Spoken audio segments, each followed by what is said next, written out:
بێگومانم پرسا پەیوەندی بە تەواوی دانیشتوانی هەرێمی کوردستانەوە هەیە، چونکە کەمی بارانبارین کاریگەری خاتە سەر ژینگە، خاتە سەر کشت و کاڵ، خاتە سەر سروشت، بە تایبەتی لە بواری کشت و کاڵ ئیتر جوتیاران مەترسی ئەویان لێ ئەنیشێت کە چون پەڵەی نەداوە و گەرمەکانیان چاندووە پێویستیان بە بارانە، هەرچەندە لە شارە زور و لە هەڵەبجە تا ڕێژەیەک باران باریوە باشە، بەڵام ئەوەی کە ئێستا لە هەردوو راپۆرت ئێوە بینەری بوون چ لە دهۆک چ لە ناوچەیەکی دیکە کە هاوکارمان دەشتی بتوێن هاوکارمان ئاراس ئەمین کاری لەسەر کرده بوو راپۆرتی دابوو ئەو بارانەی کە پێویستە نەباریوە. جا گفتوگوی زیاتر لەگەڵ دوو میوانی تایبەت بەم بابەتە ئەەکەم ئەندازیار هێژا عەبدولواحید بەڕێوەبەری ئاودەری دهۆک لە دهۆکەوە، هەروەها دکتۆر ساڵح نەجیب دکتۆرا لە زانستی ژینگەیی و کەش و هەوا لە سلێمانیەوە، هەردووکیان لەگەڵمە بن زیاتر گفتوگۆ لەم بارەوە ئەکەین. ئەم کاتتان باش، سپاس بۆ ئامادەبوونتان لە کوردستان 24. پێش هەموو شتێک لە دهۆکەوە دەست پێ ئەەکەم. بەڕێز هێژا، ئەوەی کە باسمان کرد مەترسی وشکە ساڵیە لە دهۆک، ئەمەندە مەترسێکە بۆ ڕادەیە هەیە کە جوتیاران کەوتبێتنا ئەو خەم خواردنەی کە بەرهەمەکانیان خەسار ببێ خراپ ببێت، یاخود هێشتاش زووە ئومێدی ئەوە هەیە کە باران ببارێت و تعویزی ئەم ماوەی پێشتر بکاتەوە. بەڵێ زۆر سپاس بۆ ئەو دەرفەتە. ڕاستی وەکو دهۆک ئەگەر ئەم بەراوردیت گەل بارانبارینت پارساڵ وەکو وەرزێ ئەف ساڵە بکەین جیاوازیەکە گەلێک مەزنە جهێ داخەیە و ڕاستی ئەگەر هەندێک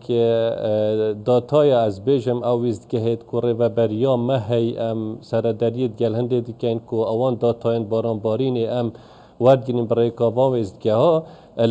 ئامێدیە 308 ملیم بارانبارین بوو لە ئەف ساڵەتان و کە بەس 7 ملیم بارینە کو ئەم دزانین ئامێدیە جهەکێ شاخەویە و بێژن باران و بەفر و ڕێبار و کانی و ئەو لێرێ گەلێک باشترن ji دەڤەرێندی li Akirê 318 milîm barî bûn lê ev sala bes 47 barîne. Li Şêxan 223 milîm barî bûn lê ev sala tanû ke bes 55 milîm barîne. Li Duhok 235 milîm barî bûn lê ev sala bes 24. Ekîd metirsiyeka mezin e lê bes hêşta werzê baranbarînê yê may ku em bêjin gelek sala mangê 2, 3 û 4 زۆرتر بارانێت gelek baş hatîne. Bû nimûne parsal li 19 sê 2024 ku baraneka gelek baş li Duhokê hat li 178 milîm di 24 dijmêra de hat. Rast e bû egerê hindê ku hindek lafa û ew çêbûn lê ew barana bûşa hatî jî xezînekê baş bû. Ew cihênd ku pund û bendaf lê hey xezînekê baş bû ku heta nûke ev cotiyarê devera me ku mifay ji wan xezînat bînin gelek zererê ku negeştiye wî radeyê ku metirsiyet gelek mezin min demo lay cenabê pirsiyar lebarê astî metirsiyەکان ئەەکەم و هەروەها چۆن ئەکرێ لە ڕێی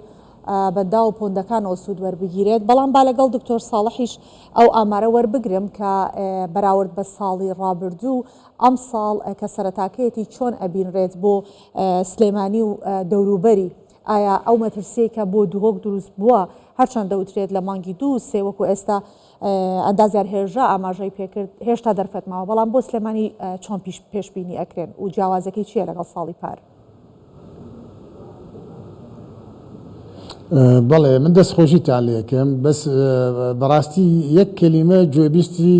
ئەو بەڕێزەندە بووم کە چی بوو تێبینی و سەرنجەکانی بەداخەواڵم ئێمە یانی شتێک ئەبێ نەکەین بەڵێ ئێمە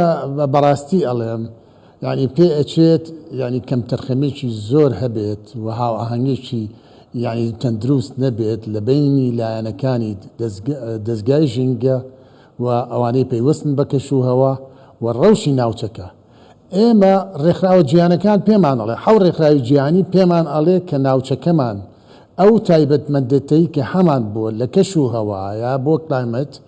ئێمە ڕوو لە گۆڕانە یعنی گەر ناوچەیەکی نیمچەوشێک بوو بێت بەرەو وشکایەتی ئەچێت کە بەرەو وشکایەتی ئەچێت یعنی تۆ دووچاری چی ئەبیت دووچاری با بڵێن وشکایەتی هایدرۆلۆژی ئەبیت دووچاری وشکایەتی میترۆلۆژی ئەبیت هینی کشت و کاڵی ئەبی ئەنجا بۆ پێداویستیە ژیانەکان ینی ئەم قەیرانانە هەمووی لە ڕووتە لەبەرەوەی کە ئێمە لە سەروبەندی گۆڕانی کەشوهەواین لە سەروبەندی گۆڕانی کەشوهەوا ئەوەی بەر ئێمە کەوتووە ئەگەر بەراوردیکەین لەگەڵ وڵاتەکانی حوچی شوەرەکەی جیهان ینی ئاستێکی هەر زۆر کەمەکە دووچاری و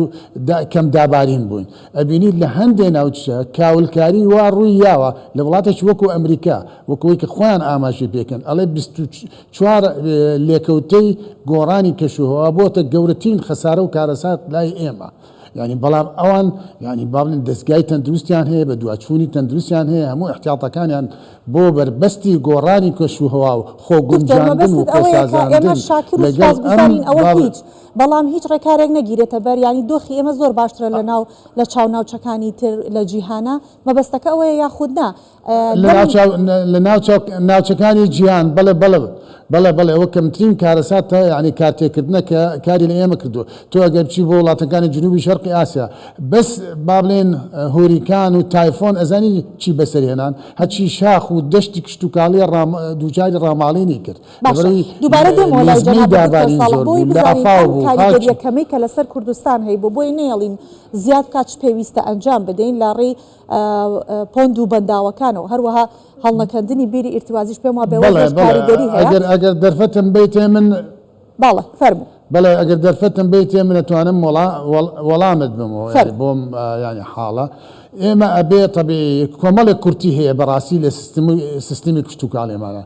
ئێمە نزیکەی 14 ڕێبازی کشت و کاڵی هەیە کە پێوترێ سستینەبڵ ئەگریکەلچەر یعنی ئەو کشت و کاڵی کە تۆ ئەتوانیت دەیمومەی پێ بێت و حساب بۆ هەموو لێکەوتەکان بکەیت وەکو ئەو لێکەوتەی کە دابارین نییە ئەگەر بێت یەکێک لەم ڕێبازانە پەیڕەو بکرێت ئەو کاتە ئەم خاڵە بە هەند وەرەگیرێ بەڵام چێ ئەمە ئەتوانێت بکە جوتیار یعنی ئەم زانیاری و باگراوندم علمی نییە هەتا ئەمێ بزانێ ئەوە ئەرچی دەستگا کشت و کاڵەکانە ئەرچی دەستگا ژینگەیەکانە کە بێتە سەرخەت چاوساغی بکە هەتا دووچاری ئەم حاڵە نەبێت بۆ مەوزوعە ئەتوانێت ئێستا ئەگەر سەرچاوی ئاو هەبێت ڕێی تەکمیلی هەیە لە ڕێگەی نظامی ڕێی بەڕەشی پێوترێت سپرینکلەر ئێریگەیشن بۆ ئەوەی کە دەغڵەکەی لە چیز نەچێت دەغڵەکەی لە چیز نەچێت ینی بەرهەمەکەی لە چیز نەچێت ئەتوانێت وحداتی یەکەی گوازراوە هەیە لەم سیستەمە بێنێت لە ناوچەکەی خۆی با بڵێن داینێت و سەرچاوی ئاو بە تەنکەر بێ بۆی بێت بۆی کە بتوانێت ئەو ئومێدەی هەیەی ینی بە ئومێدێک نەبێت کە هیچی وایکی لەسەر نەمێنێت و پێشتیش من ئاماژەم پێکردو ئێمە ینی دەشتی هەولێر زۆرینەی ناوچەکانی ئەوەنە پانتایی تەختمان هەیە و کاتێک کە لێزمە بارانەکان ئەبێت ئەگەر ئێمە بین لە هەموو ناوچەکان بین لە پۆنت بکەین یا بەنداو بکەین ئەو کاتە ینی ئێمە لەم مەترسی کە ئێستا دووچاری بووین بۆ مەساحی 3000 دۆنم لەبەر مەترسی وشکایەتیاتی بەڕاستی ئەمە کارەساتە ئەبینیت جوتیارێکی مصری کە جوتیارێکی مصری کە لە ناوچەی خۆی ئەژی هەستاوە بیری کردێتەوە لە چی هەستاوە بیری کردێتەوە لە درێنەی ئاو وەتەر هاروێستنی پێوتێ درێنەی ئاو ینی خۆی پۆندی بۆ خۆی دروست کردووە باڵێن گۆمای دروست کردووە ئاو کۆکاتەوە بۆ کاتانێک کە ئێمە لە بەردەم گۆڕانی کەشوهەوای ناوچەکەمان بەرەو ناوچەی وشکایەتی ئەچێ یعنی لە نمچە وشکەوە بەرەو وشکایەتی ئەچێ و بەرەو بە بیابان بوون ئەچێ کەواتە ئەبێ هەموو لایەنەکان لەسەر خەت بن بۆی بەڵێ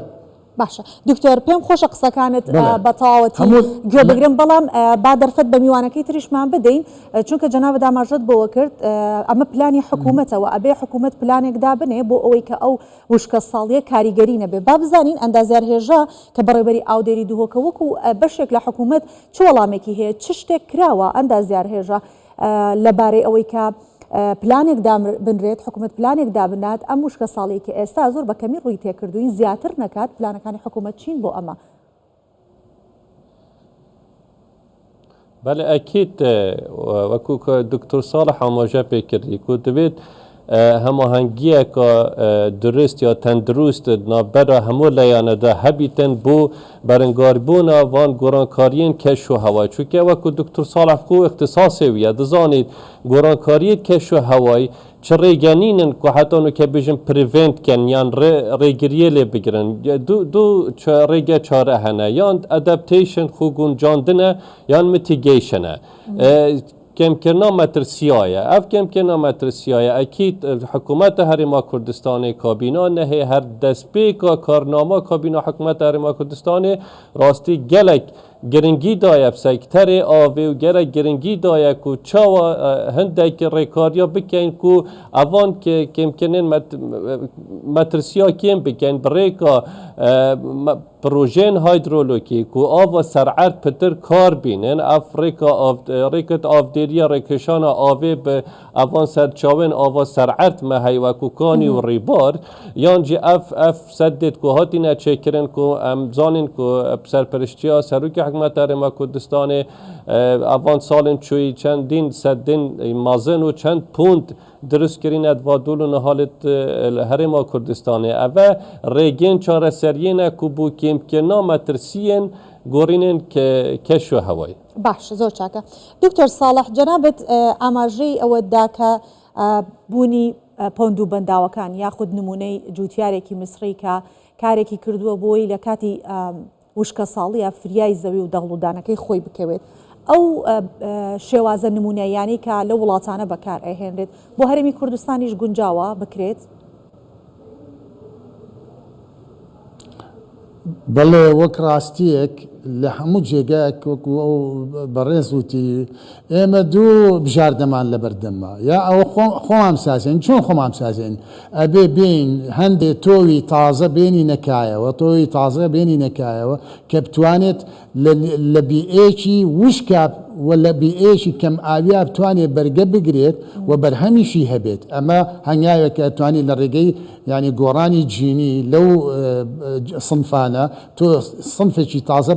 بینی تکایەوە کە بتوانیت یعنی با بڵێن بیگونجێنیت لەگەڵ ئەوەی کە ئێمە ئیتر بەرەو وشکایەتی ئەچین بەرەو دراوت ئەچین بەرەو دراوت ئەچین ینی خاکەمان بەرەو بە بیابان ئەچێت وە خاچی سازدان ینی با بڵێن میتیگەیشن بەداخەوە کەمکردنەوە من ئەو حاڵە نابینم لە واقعی خۆمانە بە درێژایەوەی کە بن بە دواچوونەکەم نەک لە واقعی خۆمان بەتەنها لەسەر تاسەری جیهان من ئەبینم بە دواچوون ئەەکەم ساڵانە مانگانە ئەو هۆکارانەی کە لە دەستپێکی شۆڕشی پیشەساییەوە بوونەتە هۆکاری گۆڕانی کەشوەوە هەتا ئێستا هەنگاوی تەندروستی بۆ نەدراوە بە دەلیلی ئەوەی هەندێک ڕێکخراوی جیهانی لەوانە NAOO ئاماژەی بەوە کرد کە ساڵی 2024 بریتیە بۆ لە گەرمترین ساڵ لە جیهانە با بڵێن دەستپێکی شۆڕشی پیشەساسیەوە لە کاتێکا ئێمە هەتا ئێستا 29 کۆبوونەوەی چوارچێوەی با بڵێن نەتەوەی گرتوەکانمان کردووە ئەوەی کە پێویستە بۆ گۆڕانی کەشووە لەم 29 کۆبوونەوەی با بڵێن دەرچەیەکی وا فراهەم نەبووە کە بە فعلی ئێمە بتوانین میتیگەیشن بکەین میتیگەیشن یعنی کەمکردنەوەی گۆڕانی کەشووە کەواتە گۆڕانی کەشوهەوا یعنی با بڵێن ڕەوتەکەی بەردەوامە و لێکەوتەکانی بەردەوامە هەبێ کولی جێگەیەک بە پێی پێگەی جوغرافی خۆی لەسەر هەسارەکە حساب بۆ ناوچەکەی بکە و حساب بۆ با بڵێن بربەستەکان کە ئەنجا شیش کات وەکوەی کە ئاماژەم پێکرد ئێمە هەتا ئاسایشی خۆراکمان و ئاسایشی ئاومان گەرنتیکە ئەبێ ئەو کەمە بارانەی کە فەلاحێکی مصری لای ئەبارەیەک یعنی لە ساڵێکە 50-60 ملیمیلی ئەبارێ نایڵێ یەک دڵۆپی بەزایە بڕوا کۆی ئەکاتەوە و ئەبێ ئەیکا بەسەر چاوەی ژیان و معیشەتی بۆ ئاژەڵداری و سەکانی جەنابێت ئەوەندە گرنگن من پێم خۆشە کە بە زمانێکی سادەتر بۆ جوتیارێک کە ڕەنگە لە هەندێک لە وشەکانی بەڕێزت نەگات و بەڵام بیاوێت سوود لە ئەم گفتوگۆی ئێمە وەربگرێت بە سادەتر جوتیارێک ئەبێت چی بکات لە کاتی وشکە ساڵی بۆ ئەوەی کە ڕوبەڕووی و حاڵەتە نەبێتەوە بە سادەترین شێوە یعنی بەڕاستی من پێم سەیرە ئێمەی چەندەها دەستگای کشتتوکاڵیمان هەیە چەندەها ینی کۆلێجی کشتتوکاڵیمان هەیە چەند ئەم مؤسساتی کشتتوکاڵیمان هەیە ئێمە هەموو دانیشین يعني بعملن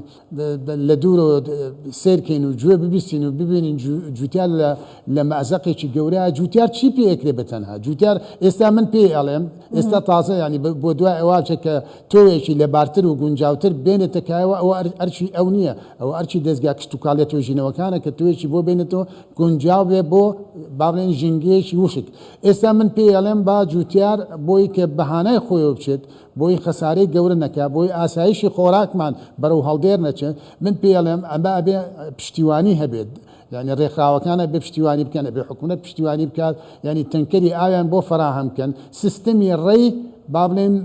برش أو برشاندن رشاندن بویان فراهم که اما سیستم زور با آسانی ترکیب اکرید داء مزری اتوانید بو او چلگانه بکار بیت دوایی بو چلگی تر ببرید اگر بیت امانه پیرو کری اتوانید بشه چیزو لو 3000 دون ما بابلین لناوچون بپارزید وشي تر اگر دانشين ام بس تماشا كربين وهيج هلويستك ما نبيت ودز جافر ميكان يعني نين سرخد لسر موضوع بالي زيان وخساريش جور لنا وشكا ما نكبت واهل حرج جيش اسايش خوراكت يعني كوتا مترسي او طواوي يعني ناو شكت كوتا مترسيو بيج قالوا ام وكو برستمود ام شوار نوع وشكاتي معناها شوار نوع ام بس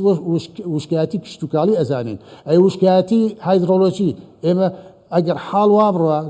او سرچاو اواني كهمانه سرچاو اواني كهمانه امانه همي برو شكچون اچن نهري امازون جورتي نهر لامريكا العالم استبر وشكاتي شو اگر لامريكا برو وشكاتي بچن نهرك ابي نهركاني ايما برو چي برو اي جرسوي من ابي چند دابسيت كواتا امانه همي يعني توري جرينج بابتي هستيارن ابي بيري لبكتو بوي بيب فرياد رس بو على سري موضوع كبال دكتور بيغومان ام قساني جناب دوندا گرنگا حز اكم هر ليروا لایەنێکی حکومیمان لەگەڵا خۆی گوێبیستی قسەکانی ئێمەیە بۆیە بەشێک لە قسەکانی جەنابەت ئاراستەی ئەندازیار هێژاکەم ئەندازیار هێژا دکتۆر ساڵح هەڵێت هەندێک شت هەیە حکومی بڕیاردەر بڕیاری بەدەست بێ باشە کاتە کە بڕیاردەرە هەمان قسەکانی جەنابەت ئاراستەی ئەوانەکەین با بزانین چیان کردووە ئەندازیار هێژە ئێوە چیتان کردووە کاتێکە دکتۆر ساڵح ئەڵێ هەندێک لە شتەکان بەدەست جوتیار نییە جوتیار بە تاقی تەنیا خۆی چی بکات ئەبێ بە دوو دەست چەپڵە لێ ئەدرێت بە دەستێ چەپڵە لێ نادرێت ئێوەکو حکوومەت چیتان کردووە بۆ جوتیار چۆن هەماهەنگیتان لەگەڵ کردووە چۆن هاوکاریتان کردووە لە کاتێک کە ئەگەر تووشی قەیرانێکی لەم بابەتە ئەبینەوە یاخود ڕوبەڕووی قەیرانێکی لەم شێوەیە ئەبینینەوە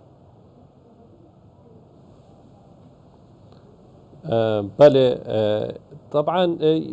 جرينك اويات استا مثلا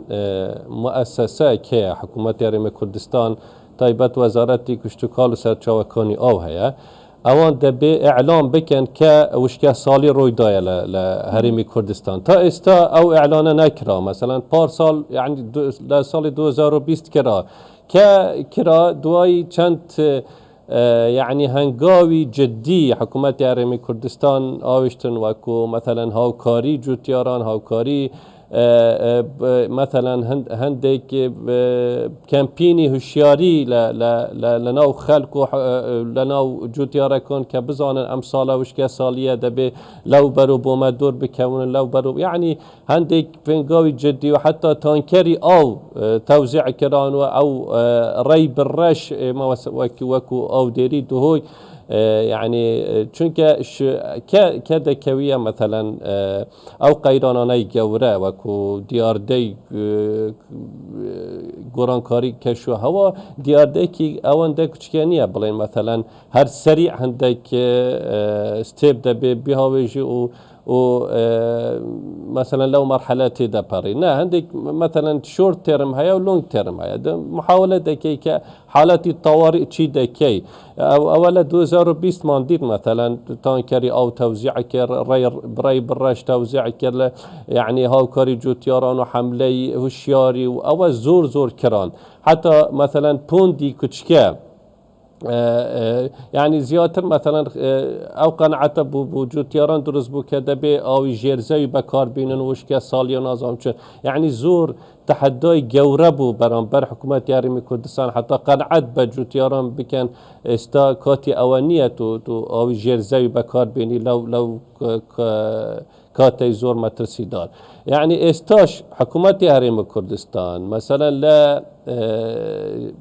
مثلا انشاء او سدودان جوره پوند استا مثلا چند پوندێک لە ژێر ئەنجام دانن و چەند پوندێک تەواو بووینە خەزینیان زۆرن یعنی ئەوەی کە 2024 بیداەتی 2024 کە 178 ملیۆن لە 24 کاتژمێر هات یعنی زۆر بە زوری پوند و سدودەکان هەمووی سەرژێر بوون یعنی ئێستا خەزینیان زۆر باشە تا ئێستا جوتیارانی دهۆی یعنی نەکەوتنە ئەو مەترسیەی کە ئێستا مەسەلەن دکتۆر باز دەکات دەبێ یعنی هەر ئێستا